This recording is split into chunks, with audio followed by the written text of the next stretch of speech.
First Maccabees Chapter 7 from the Holy Bible. Expedition of Bashides and Alchimus. In the 151st year, Demetrius, son of Seleucus, cut out from Rome, arrived with a few men in a coastal city and began to rule there. As he was entering the royal palace of his ancestors, the soldiers seized Antiochus and Lysias to bring them to him.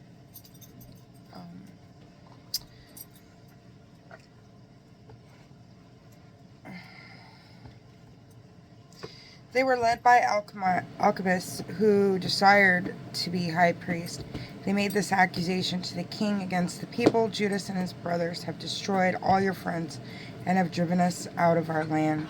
So now send a man whom you trust to go and see all the destruction Judas has wrought on us and on the king's territory, and let him punish them and all of their supporters.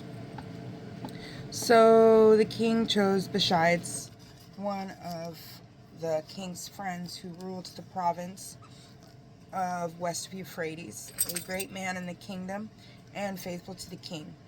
He sent him and the renegade Alcimus, to whom he granted the high priesthood, with orders to take revenge on the Israelites. They set out, and on arriving in the land of Judah, with a great army, sent messengers who spoke deceitfully to Judas and his brothers in peaceful terms, but these paid no attention to their words, seeing that they had come with a great army. A group of scribes, however, gathered about Alcimus and Bashides to ask for a just agreement. The Hasidians were the first among the Israelites to seek peace with them, for they said, a priest of the line of Aaron has come with the army, and he will not do us any wrong. He spoke with them peacefully and swore to them, we will not seek to injure you or your friends. So they trusted him. But he arrested 60 of them and killed them in one day, according to the words that he wrote. The flesh of your faithful and their blood they have spilled all around about Jerusalem, and no one was left to bury them. Then fear and dread of them came upon all the people, who said, there is no truth or justice among them. They violated the agreement and the oath that they swore. Bashides withdrew from Jerusalem, encamped in Bethsaida. He had many of the men who deserted to him arrested, and some of the people he killed them and threw them into a great cistern. He handed the province over to Alcimus, leaving troops to help him. While he himself returned to the king, Alcimus struggled to maintain his high priesthood, and all those who were troubling the people gathered around him. They took possession of the land of Judah and caused great distress in Israel. When Judah saw all the evils that Alcimus had and those with him were bringing upon the Israelites, even more than the Gentiles had, he went about in the borders of Judea and took revenge on the men who had deserted, preventing them from going out into the country.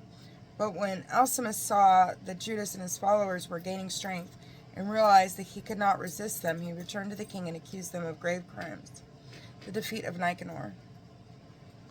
Then the king sent Nicanor, one of the honored officers, who was a bitter enemy of Israel, with orders to destroy the people. Nicanor came to Jerusalem with a large force, deceitfully sent to Judah and his brothers this peaceable message.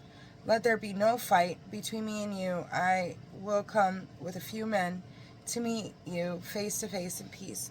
So he came to Judas, and they greeted one another peaceably. But Judas's enemies were prepared to seize him. When he became aware that Nicanor had came to him with deceit in mind, Judas was afraid of him and would not meet him again. When Nicanor saw that his plan had been discovered, he went out to fight Judas near Kfar Salama. About 500 men of Nicanor's army fell. The rest fled to the city of David. After this, Nicanor went up to Mount Zion. Some of the priests from the sanctuary and some of the elders of the people came out to greet him peaceably and to show him the burnt offering that was being sacrificed for the king.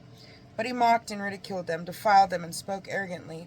In a rage he swore, if Judas and his army are not delivered to me at once, when I return victorious, I will burn this temple down. He went away in great anger. The priests, however, went in and stood before the altar in the sanctuary.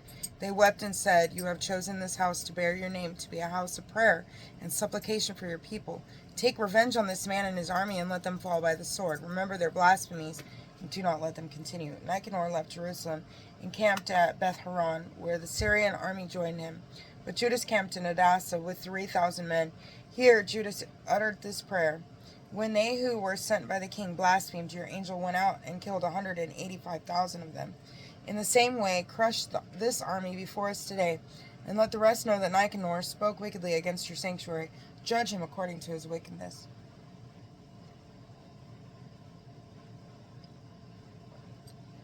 Maybe it's Nicanor. The armies met in battle on the 13th day of the month, Adar. Nicanor's army was crushed, and he himself was the first to fall in the battle. When his army saw that Nicanor had fallen, they threw down their weapons and fled. The Jews pursued them a day's journey from Adasa to near Katsara, blowing the trumpets behind them as signals. From all of the surrounding villages of Judea, people came out and outflanked them. They turned them back, and all the enemies fell by the sword. Not a single one escaped. Then the Jews collected the spoils and the plunder. They cut off Nicanor's head and his right arm, which he had lifted up so arrogantly. These they brought and displayed in the sight of Jerusalem. The people rejoiced greatly and observed that day as a day of much joy. They decreed that it should be observed every year on the 13th of Adar. And so for a few days the land of Judah was at rest. The word of the Lord. Thanks be to God. God bless you.